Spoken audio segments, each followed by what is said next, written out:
Hello friends, welcome to Vandana study classes. मैं आपकी दोस्त वंदना और आज हम करने वाले हैं रीड 2017 का क्वेश्चन पेपर। आज हम करेंगे लेवल 2 का रीड 2017 का एसएसटी का क्वेश्चन पेपर, जिसमें हम करेंगे एसएसटी में आए हुए 60 क्वेश्चंस। ठीक है फ्रेंड्स, 60 क्वेश्चंस करेंगे। तो चलिए स्टार्ट करते हैं। आप मेरे चैनल पे नए हैं तो चैनल को सब्सक्राइब कर लीजिएगा वंदना स्टडी क्लासेस के नाम से, और चैनल को वीडियो को लाइक कर दीजिएगा ताकि आने वाली वीडियो का नोटिफिकेशन आपको सबसे पहले मिलता रहे। तो चलिए स्टार्ट करते हैं। पहला क्वेश्चन है, मेगास्थनीज किसका राजदूत था? मेगास्थनीज किसका राजदूत था? सिकंदर का, बिंदुसार का, विल्सन का या सेल्यूकस का? तो मेगास्थनीज था वो सेल्यूकस का राजदूत था। और अगर ये पूछा जाए कि ये किसके दरबार में आया था, तो ये आया था चंद्रगुप्त मौर्य के दरबार में। चंद्रगुप्त के दरबार में आया था मेगास्थनीज। एक इम्पॉर्टेंट है, इसकी पुस्तक लिखी हुई, इसकी बुक जो पूछी जाती है कि इंडिका बुक किसने लिखी थी, तो ये लिखी थी मेगास्थनीज ने। इस बुक को मौर्य समाज का दर्पण भी कहा जाता है, मतलब इसने मौर्य समाज के बारे में डिटेल में लिखा था मेगास्थनीज ने। ठीक है फ्रेंड्स, नेक्स्ट क्वेश्चन है, तो इसका आंसर होगा, लेकिन किसका राजदूत था, तो ये था सेल्यूकस का राजदूत था। नेक्स्ट है, चंद्रगुप्त द्वितीय की राज्यसभा में एक नवरत्न नहीं था। मतलब चंद्रगुप्त द्वितीय कौन था? ये गुप्त वंश का एक शासक था और इसकी दरबार में सभा में नौ रत्न, मतलब 9 लोग हुआ करते थे, जैसे नवरत्न के नाम से जाना जाता है। उसमें से एक नहीं है, ये क्वेश्चन है। तो वरुचि, वरामेहिर, धन्वंतरी या फाह्यान, इसमें से एक कौन सा नहीं है? तो एक नहीं है इसमें से, फाह्यान नहीं है। फाह्यान जो है ये चंद्रगुप्त द्वितीय के दरबार में नवरत्न नहीं था, बल्कि एक चीनी यात्री था या राजदूत कहिए, जो इसके दरबार में आया था। और ये कब आया था? ये आया था 399 से 414 तक रहा था ये भारत में। ठीक है फ्रेंड्स, तो ये बाकी वरुचि, वरामिहिर और धन्वंतरी ये जो हैं इसके नवरत्नों में से एक थे। मैंने गुप्त वंश को लेके पूरी एक वीडियो बनाई हुई, जिसमें बिल्कुल डिटेल में गुप्त वंश का शुरू से लेकर और अंत तक एक्सप्लेन किया हुआ है कि गुप्त वंश का शासक कौन था और अंतिम शासक कौन था और उसके बीच के सभी शासकों की डिटेल। तो मैं उस वीडियो का लिंक डिस्क्रिप्शन में मैं सेंड कर दूंगी, तो आप वहां से वीडियो देख सकते हैं, जिससे कि गुप्त वंश से कोई क्वेश्चन आता है तो वो आपका गलत नहीं होगा। नेक्स्ट है, महाराणा प्रताप के हाथी का क्या नाम था? महाराणा प्रताप के हाथी का क्या नाम था? राम प्रसाद, चेतक, वीर प्रसाद या मर्दाना? तो इनके जो हाथी, घोड़े का नाम तो सभी जानते हैं, चेतक था, और हाथी का नाम था वो था राम प्रसाद। ठीक है फ्रेंड्स, तो C A is the right answer, Ram Prasad. Next है, सामाजिक सुधारक गोविंद गुरु का जन्म हुआ था। सामाजिक सुधारक थे जो गोविंद गुरु का जन्म कहाँ हुआ था? पंडित परिवार में, किसान परिवार में, बंजारा परिवार में, जमींदार परिवार में? तो ये हुआ था बंजारा परिवार में। नेक्स्ट है 5 नंबर, चेतावनी राज चुंगटिया किसने लिखी थी? तो चेतावनी राज चुंगटिया किसने लिखी थी? प्रताप सिंह बारठ ने, जोरावर सिंह बारठ ने, राम गोपाल सिंह ने या केसरी सिंह बारठ ने? तो चेतावनी राज चुंगटिया लिखी थी, केसरी सिंह बारठ ने लिखी थी।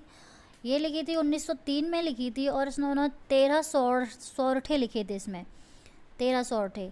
और ये इन्होंने क्यों लिखी थी? ये जब उस समय दिल्ली दरबार लगने वाला था, तो उसमें दिल्ली दरबार में जब राणा फतेह सिंह जा रहे थे, इनके जो वहाँ के शासक थे राणा फतेह सिंह, उनको वहाँ जाने से, दिल्ली दरबार में अंग्रेज़ों के वहाँ पे जाने से रोकने के लिए उन्होंने ये चेतावनी राज चुंगटिया लिखी थी। उसके बाद है, लंदन में वीर विनायक दामोदर सावरकर के लिए आगे अध्ययन हेतु छात्रवृत्ति की व्यवस्था किसने की थी? लंदन में जो है सावरकर जी की अध्ययन के लिए छात्रवृत्ति की व्यवस्था किसने की थी? श्याम जी कृष्ण वर्मा ने, सुभाष चंद्र बोस ने, रास बिहारी बोस ने, मोहन सिंह ने? तो ये किए थे श्याम जी कृष्ण वर्मा ने। फिर है नेक्स्ट क्वेश्चन, मत्स्य जनपद की राजधानी थी।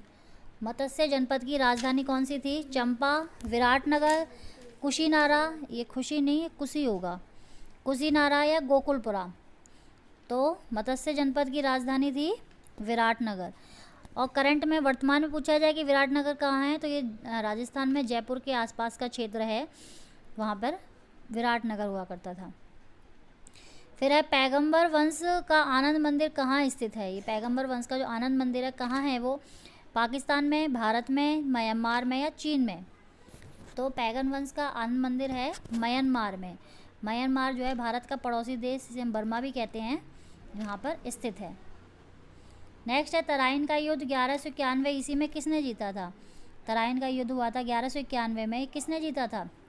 अर्णोराज चौहान ने, मोहम्मद गौरी ने, पृथ्वीराज चौहान ने या गोविंद सिंह चौहान ने? तो ये जीता था पृथ्वीराज चौहान में। हुआ किसके बीच था? ये गौरी और पृथ्वीराज चौहान के मध्य हुआ था। नेक्स्ट है राजस्थान का कौन सा नृत्य रूप 2010 में यूनेस्को की अमूर्त सांस्कृतिक धरोहर सूची में सम्मिलित किया गया है? राजस्थान का कौन सा नृत्य 2010 में जो है यूनेस्को द्वारा सांस्कृतिक धरोहर में सम्मिलित किया गया था? गीदड़, कालबेलिया, भवाई, कच्ची घोड़ी? तो ये किया आया था कालबेलिया नृत्य। नेक्स्ट है संत मीराबाई के पति का क्या नाम था? भोजराज, रतन सिंह, नरपत सिंह, संग्राम सिंह? तो ये था, संत मीराबाई के पति का नाम था भोजराज। नेक्स्ट क्वेश्चन है चित्रकला शैली जो है राजस्थान की बनी ठनी, वो किससे संबंधित है? सतवंत प्रसाद से, नागरीदास से, मृगावती से, शिव पार्वती से? तो ये संबंधित है नागरीदास से। नेक्स्ट है चुरू जिले के ददरेवा गांव से संबंधित है। ये राजस्थान के लोक देवता से प्रश्न है कि चुरू जिले के ददरेवा गांव से कौन से लोक देवता संबंधित हैं? पाबू जी, गोगा जी, हड़बू जी या देव नारायण जी? तो ये संबंधित हैं गोगा जी। नेक्स्ट है खेजड़ी आंदोलन में अपने जीवन का बलिदान किसने दिया था? जो खेजड़ी आंदोलन हुआ था, कहाँ हुआ था? ये जोधपुर में हुआ था, खेजड़ी नामक स्थान में। और अपने जीवन का बलिदान किसने दिया था? पद्मिनी देवी ने, कर्मा देवी ने, मीना देवी ने या अमृता देवी ने? तो ये दिया था अमृता देवी ने दिया था। और कितने लोगों ने दिया था इनके साथ? 363 लोगों ने दिया था। और खेजड़ी वृक्ष जो है राजस्थान का राज्य वृक्ष है, इसको बचाने के लिए इन्होंने अपने जीवन का अपने प्राण दिए थे, त्याग किया था। नेक्स्ट है पुस्तक आनंद मठ में वंदे मातरम किसने लिखी थी? पुस्तक आनंद मठ में वंदे मातरम किसने लिखी? आनंद मठ में लिखी है ये। और वंदे मातरम किसने लिखा था? बंकिम चंद्र चटर्जी, व्योमेश चंद्र बनर्जी, विपिन चंद्र पॉल, रविन्द्रनाथ टैगोर? तो ये लिखी थी बंकिम चंद्र चटर्जी ने। अगर इसकी जगह ये पूछा जाता कि जनगण मन हमारा जो है वो किसने लिखा था, तो वो लिखा था रविन्द्रनाथ टैगोर जी ने। और पुस्तक कौन सी थी? तो गीतांजलि। भारत के संविधान की प्रस्तावना में उल्लेखित हम भारत के लोग से क्या तात्पर्य है? संप्रभुता भारत के मुख्य न्यायाधीश में होती है, संप्रभुता भारत के लोगों में निहित होती है, संप्रभुता भारत के राजनीतिक दलों में निहित है, या संप्रभुता लोकसभा के अध्यक्ष में निहित है? हम भारत के लोग संविधान की जो प्रस्तावना है, प्रेम्बल होती है, हम भारत के लोग, इसमें जो शुरू में लिखा होता है हम भारत के लोग, उसका मतलब क्या मतलब है? तो ये है इसमें संप्रभुता भारत के लोगों में निहित होती है। नेक्स्ट है भारत के संविधान में किस अनुच्छेद में अस्पृश्यता को समाप्त किया गया है? भारत के जो संविधान है इसमें किस अनुच्छेद में? अनुच्छेद 16, अनुच्छेद 17, अनुच्छेद 18 या अनुच्छेद 19? किस में जो है अस्पृश्यता को, छुआछूत को, भेदभाव को समाप्त कर दिया गया है? तो ये किया गया है अनुच्छेद 17।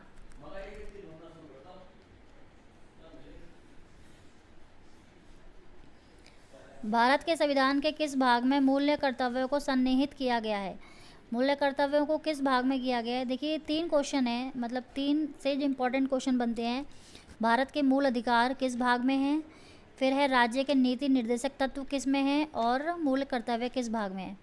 तो अगर मूल अधिकार पूछा जाए तो वो भाग 3 में है, अगर नीति निर्देशक तत्व पूछा जाए तो भाग 4 में है, और अगर मूल कर्तव्य पूछा गया इसमें तो 4A में है। मूल कर्तव्य भाग 4A में है। नेक्स्ट है भारतीय संविधान का अनुच्छेद 25 संबंधित है। भारतीय संविधान का जो अनुच्छेद 25 से आर्टिकल 25 है वो किससे संबंधित है? अंतःकरण की स्वतंत्रता तथा किसी भी धर्म के पालन, अभ्यास तथा प्रचार की स्वतंत्रता से, धर्म, मूल, वंश, जाति, भाषा या ऐसे किसी के आधार पर कोई भेदभाव नहीं किया जाएगा, इससे संबंधित है। शिक्षा का अधिकार इससे संबंधित है, या अल्पसंख्यक संस्थाएं इससे संबंधित है। तो हमें बताना है आर्टिकल 25 जो है वो किससे संबंधित है? तो अंतःकरण की स्वतंत्रता किसी प्रकार के धर्म के पालन, अभ्यास और प्रचार की स्वतंत्रता। तो इसका जो राइट आंसर होगा वो होगा ए। नेक्स्ट है, निम्न में से सामाजिक न्याय से संबंधित संवैधानिक प्रावधान नहीं है। मतलब किस में सामाजिक न्याय से संवैधानिक प्रावधान नहीं है, किसके लिए? अनुसूचित जाति व जनजाति हेतु सरकारी नौकरी एवं आरक्षण, इसके लिए तो प्रावधान है।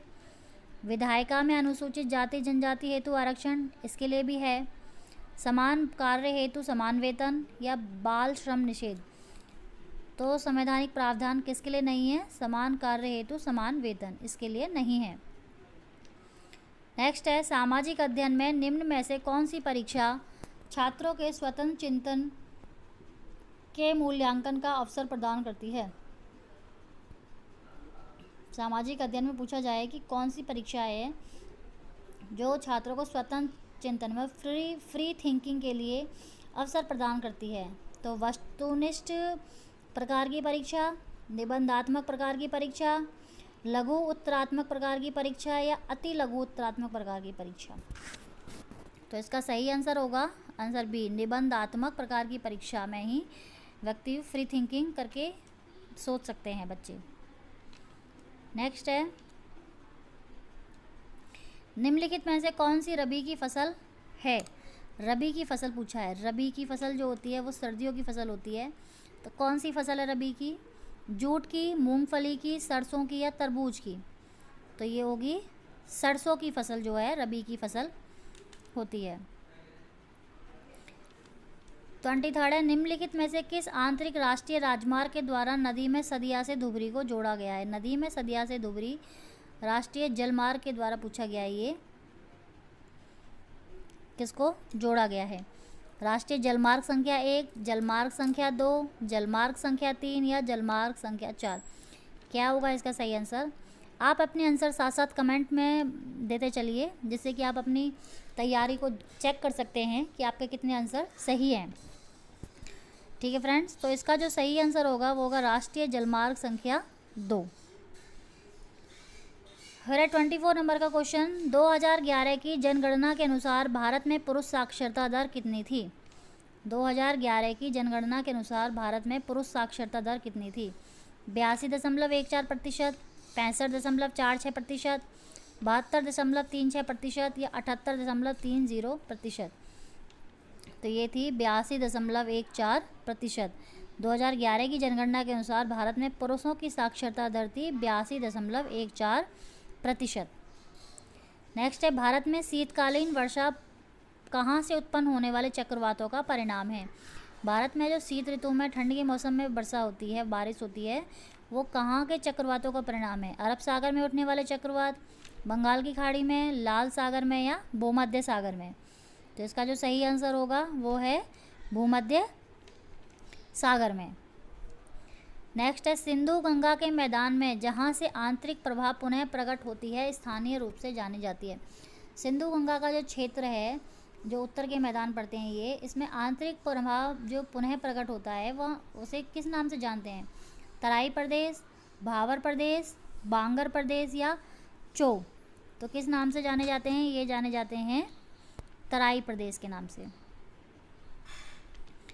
नेक्स्ट है, आधुनिक औद्योगिकरण के सूत्रपात का श्रेय निम्नलिखित में से किस ऊर्जा संसाधन को जाता है?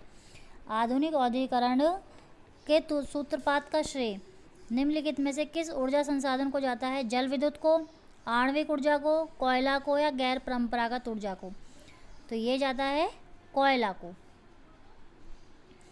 नेक्स्ट है, टिकाऊ दीर्घकालीन कृषि हेतु निम्नलिखित में से भारत के किस राज्य में रासायनिक उर्वरक के उपयोग को निषिद्ध कर दिया है? टिकाऊ दीर्घकालीन कृषि हेतु मतलब जो है दीर्घकालीन कृषि हेतु किस राज्य ने रासायनिक उर्वरक के उपयोग को निषेध मतलब बंद कर दिया है? तो ये सिक्किम ने किया है, अरुणाचल प्रदेश ने, आंध्र प्रदेश ने या गोवा ने? तो इसका जो सही आंसर हो जाएगा ये होगा सिक्किम। सिक्किम ने किया है रासायनिक उर्वरक को निषेध। नेक्स्ट है, निम्नलिखित में से किस लोहा इस्पात संयंत्र की स्थापना ब्रिटेन के तकनीकी सहयोग से हुई है? मतलब लोहा संयंत्र इस्पात हैं, किसकी स्थापना ब्रिटेन के सहयोग से किसकी हुई है? बोकारो इस्पात की, दुर्गापुर की, राउरकेला की या विजयनगर की? तो ये किसकी हुई है? दुर्गापुर इस्पात संयंत्र की हुई है, ब्रिटेन की हेल्प से। निम्नलिखित में से कौन सी नदी उत्पात भूमि के लिए कुख्यात है? कौन सी नदी उत्पात भूमि के लिए, किस नदी को जाना जाता है? चंबल नदी, कृष्णा नदी, गोदावरी नदी और तुंगभद्रा। तो ये जाना जाता है चंबल नदी को। और चंबल नदी कहाँ बहती है? तो ये है राजस्थान में। नेक्स्ट है, याकूत जनजाति का आवास स्थान कहाँ है? याकूत जनजाति जो है इसका आवास स्थान कहाँ, मतलब कहाँ पाई जाती है ये जनजाति? न्यूजीलैंड में, कांगो बेसिन में, अमेजन बेसिन में, उत्तरी साइबेरिया में। तो ये नदी पाई जाती है उत्तरी साइबेरिया में। नेक्स्ट है, घग्गर का मैदान अवस्थित है। ये कहाँ अवस्थित है घग्गर का मैदान? गंगानगर और हनुमानगढ़ जिलों में, झुंझुनू और सीकर जिलों में, जालौर तथा सिरोही जिले में और जैसलमेर तथा बाड़मेर जिले में। तो घग्गर का मैदान ये जो है यह है गंगानगर और हनुमानगढ़ जिले में। घग्गर की नदी का क्षेत्र है, यहाँ पे सिंधु सभ्यता का एक स्थल पाया जाता है, वो है कालीबंगा। कालीबंगा पाया जाता है हनुमानगढ़ जिले में। नेक्स्ट है, राजस्थान का प्रथम वस्त्र उद्योग स्थापित हुआ था। राजस्थान का जो पहला वस्त्र उद्योग है वो कहाँ स्थापित हुआ था? गंगानगर, भीलवाड़ा, उदयपुर या ब्यावर। तो इसका सही आंसर होगा ब्यावर में स्थापित हुआ था। नेक्स्ट है, 2011 की जनगणना के अनुसार निम्नलिखित में से राजस्थान के किस जिले की दशकीय जनसंख्या वृद्धि दर न्यूनतम रही है? मतलब 2011 की जनगणना के अनुसार जो है राजस्थान में किस जिले की जनसंख्या वृद्धि दर वो बढ़ने की जगह कम हुई है, सॉरी कम नहीं हुई, न्यूनतम रही है, कम रही है। तो ये है गंगानगर, बूंदी, बारा या सीकर। तो इसका सही आंसर हो जाएगा गंगानगर। गंगानगर की न्यूनतम रही है। नेक्स्ट है, निम्नलिखित में से कौन सा स्थान राष्ट्रीय राजमार्ग संख्या 15 द्वारा नहीं जुड़ा है? मतलब राष्ट्रीय राजमार्ग संख्या 15 है, इसमें कौन सा स्थान नहीं जुड़ा है? तो फ्रेंड्स ये जो क्वेश्चन आया था इसमें जो है सभी बच्चों को बोनस पॉइंट दिया गया था, क्योंकि इस क्वेश्चन के जितने भी ऑप्शन थे वो सारे गलत थे। राष्ट्रीय राजमार्ग 15, इससे ये जैसलमेर, बाड़मेर, हनुमानगढ़ और बीकानेर चारों इस राष्ट्रीय राजमार्ग से जुड़े हुए हैं, और इसमें पूछा गया था कि नहीं जुड़ा है। तो ये क्वेश्चन के ऑप्शन सारे गलत थे, तो इसलिए इस पर सभी को एक बोनस पॉइंट मिला था।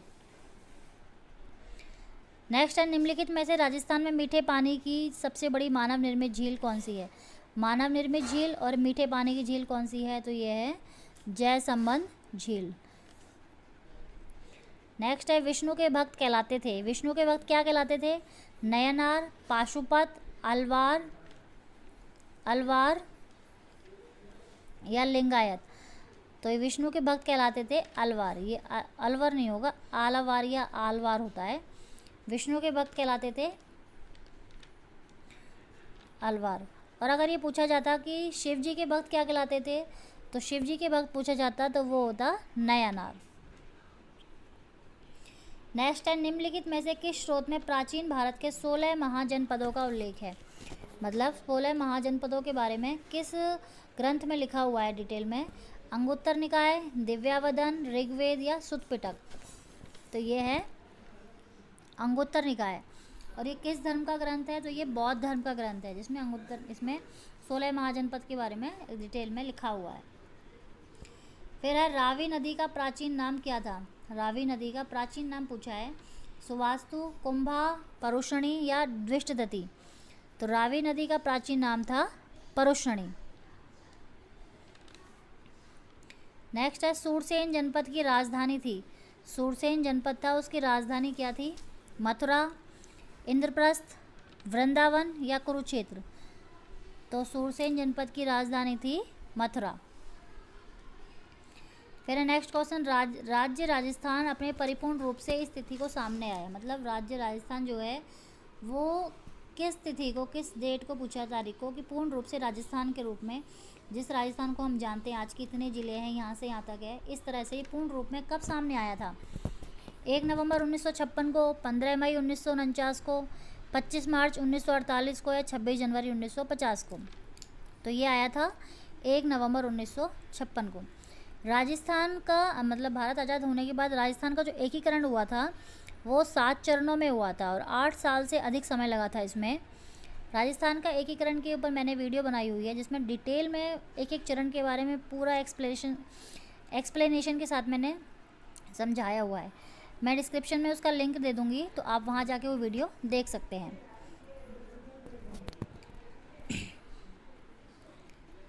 नेक्स्ट क्वेश्चन है,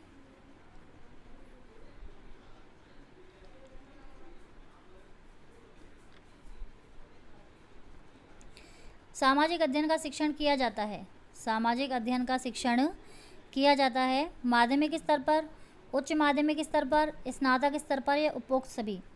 तो इसका सही आंसर हो जाएगा माध्यमिक स्तर पर। फिर है शिक्षा में उद्देश्यों का वर्गीकरण दिया गया है। शिक्षा में उद्देश्यों का वर्गीकरण दिया गया है किसके द्वारा?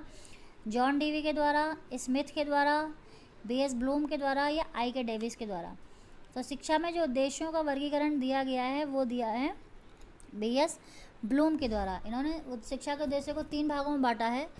कौन से हैं वो 3 भाग? ज्ञानात्मक उद्देश्य, भावात्मक उद्देश्य और क्रियात्मक उद्देश्य। ये ब्लूम की जो थ्योरी है वो बहुत इंपॉर्टेंट है, क्योंकि आप कोई भी एग्ज़ाम दे रहे हो, टेट एग्ज़ाम, उसमें इस थ्योरी से डेफिनेटली एक क्वेश्चन आता ही है, चाहे वो साइकोलॉजी में आए या फिर जैसे देखिए इसमें सामाजिक अध्ययन में दे रखा है, या मैथ्स और साइंस आपके पास है तो उसमें भी इनकी थ्योरी से 1 से 2 क्वेश्चन आते ही हैं एग्ज़ाम में। नेक्स्ट स्टेप पाठ्यक्रम के क्षेत्र में शामिल है विद्यालय की आंतरिक क्रियाएं, विद्यालय की बाह्य क्रियाएं, उपरोक्त दोनों या उपरोक्त में से कोई नहीं।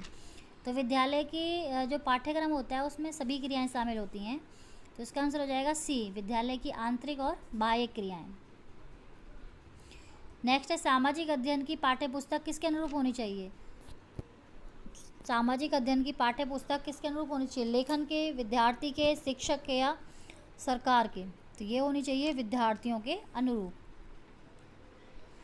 नेक्स्ट है 46, सामाजिक अध्ययन की अध्यापिका कक्षा में चुनाव की क्रमिक प्रक्रिया बता रही है। वह जिस विधि का प्रयोग कर रही है वह है, मतलब जो है एक अध्यापिका टीचर जो है एसएसटी की क्लास में चुनाव का प्रोसेस बता रही है, तो वो कौन सी विधि का प्रयोग कर रही है? व्याख्या का, कथन का, परिचर्चा का या प्रश्न पूछना? तो इसका सही आंसर हो जाएगा कथन विधि का प्रयोग कर रही है। नेक्स्ट है सामाजिक अध्ययन के शिक्षक को बल देना चाहिए। सामाजिक अध्ययन के शिक्षक को किस पर बल देना चाहिए? विषय के संबंधी सूचना देने पर, विद्यार्थियों की सामाजिक मुद्दों के प्रति चिंतन शक्ति के विकास पर, विद्यार्थियों को परीक्षा के लिए तैयार करने पर, या विद्यार्थियों के भाषा विकास पर। तो इसका जो सही आंसर होगा वो होगा बी, विद्यार्थियों की सामाजिक मुद्दों के प्रति चिंतन शक्ति के विकास पर करना चाहिए। नेक्स्ट है ब्लूम की पाठ योजना आधारित है। देखिए इसमें दूसरा क्वेश्चन आया ब्लूम से। ब्लूम की पाठ योजना आधारित है उद्देश्यों पर, विषय वस्तु पर, प्रस्तुतिकरण पर, उपयोग सभी पर। तो ब्लूम की पाठ योजना, आप मुझे अपना आंसर साथ साथ कमेंट में देते चलिए, जिससे कि आप खुद चेक कर सकते हैं कि आपके कितने आंसर सही हैं और आपकी तैयारी कैसी चल रही है। तो ब्लूम की पाठ योजना आधारित है, इससे पहले क्वेश्चन आया था उसमें भी था, उद्देश्यों पर आधारित है। नेक्स्ट है सामाजिक अध्ययन के शिक्षण में ऐतिहासिक स्थलों का भ्रमण उपयोगी है। सामाजिक अध्ययन के शिक्षण में ऐतिहासिक स्थलों का भ्रमण उपयोगी है। क्यों है? विषय के प्रति रुचि उत्पन्न करने में, प्रत्यक्ष सूचना प्रदान करने में, विषय वस्तु की बेहतर समझ में या उपरोक्त सभी में।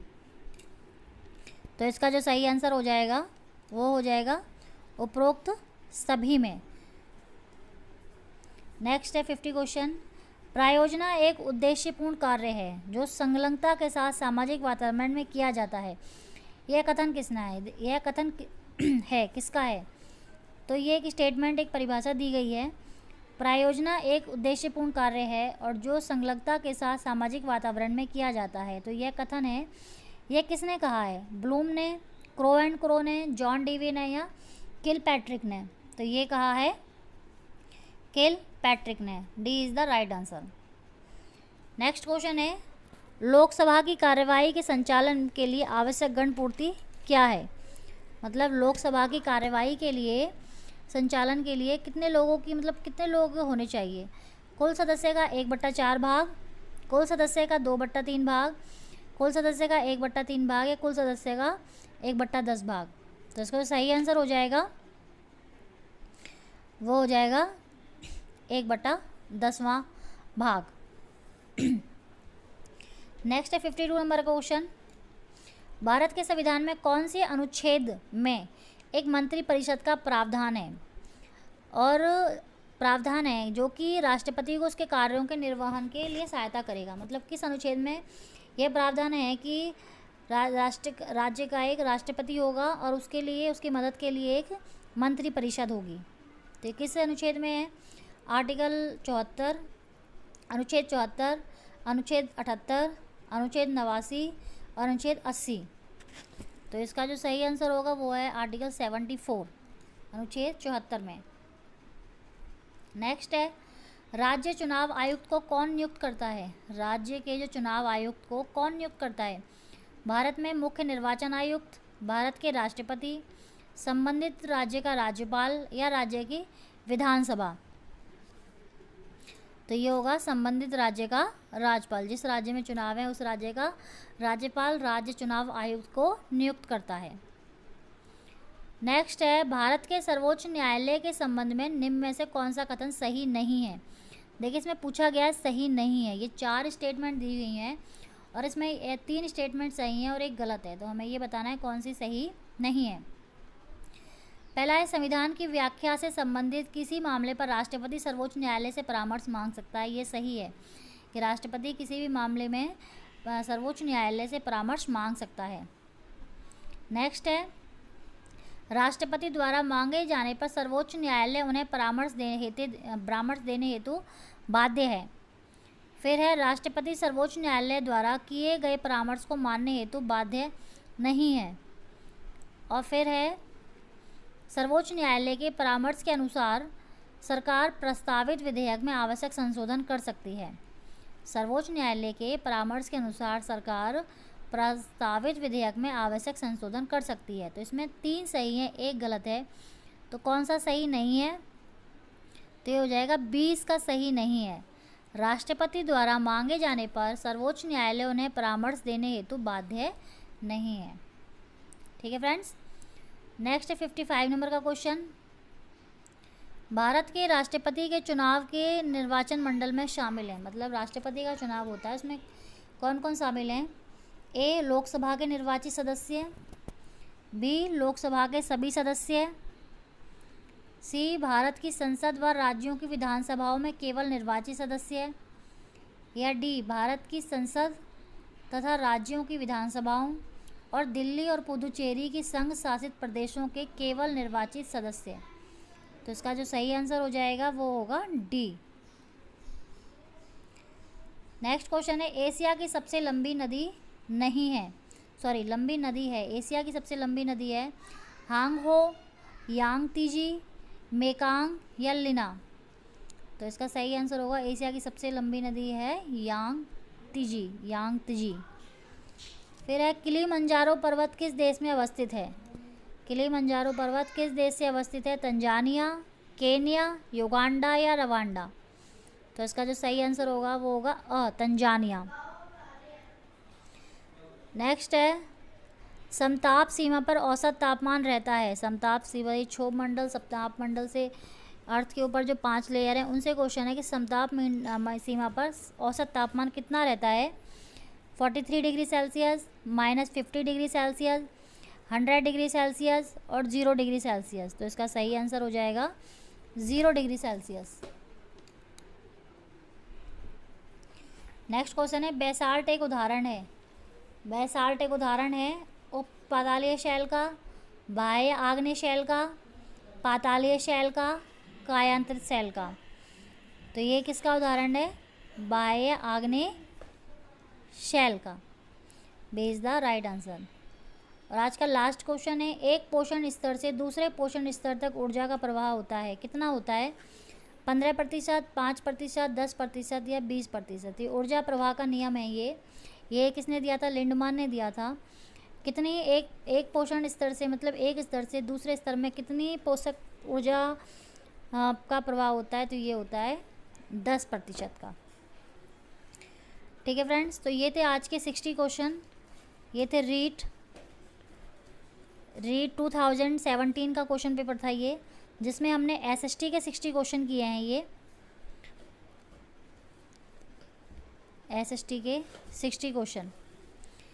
हम कोई भी एग्ज़ाम देने जा रहे हैं, हम कोई भी एग्ज़ाम की प्रिपेयर कर रहे हैं, तो हमें उसके प्रीवियस ईयर के क्वेश्चन पेपर डेफिनेटली सॉल्व करनी चाहिए। इससे क्या होता है कि एक तो हमें एग्ज़ाम का लेवल पता चल जाता है कि किस टाइप के क्वेश्चन आते हैं, और सेकंड ये कि कई बार ऐसा होता है कि जो एग्ज़ाम होता है उसमें प्रीवियस ईयर के क्वेश्चंस रिपीट होते ही हैं। ठीक है फ्रेंड्स, तो इससे पहले मैंने पिछली वीडियो में रीड 2021 का क्वेश्चन पेपर सॉल्व करवाया था, उसमें SST के 60 क्वेश्चन करवाए थे। वो पेपर जो 2021 में सितंबर में हुआ था लेवल 2 का, और बाद में वो कैंसिल हो गया था। और आज हमने ये किए हैं रीड 2017 के क्वेश्चन पेपर SST के 60 क्वेश्चन। ठीक है फ्रेंड्स, तो वीडियो कैसी लगी मुझे कमेंट में करके ज़रूर बताइएगा। वीडियो को लाइक कीजिएगा, चैनल को सब्सक्राइब कर लीजिएगा ताकि आने वाली वीडियो का नोटिफिकेशन आपको सबसे पहले मिलता रहे। और अगर आपको कोई भी डाउट है वीडियो से रिलेटेड या किसी टॉपिक से रिलेटेड, तो आप कमेंट में करके मुझे ज़रूर बता सकते हैं या पूछ सकते हैं। ठीक है फ्रेंड, थैंक यू।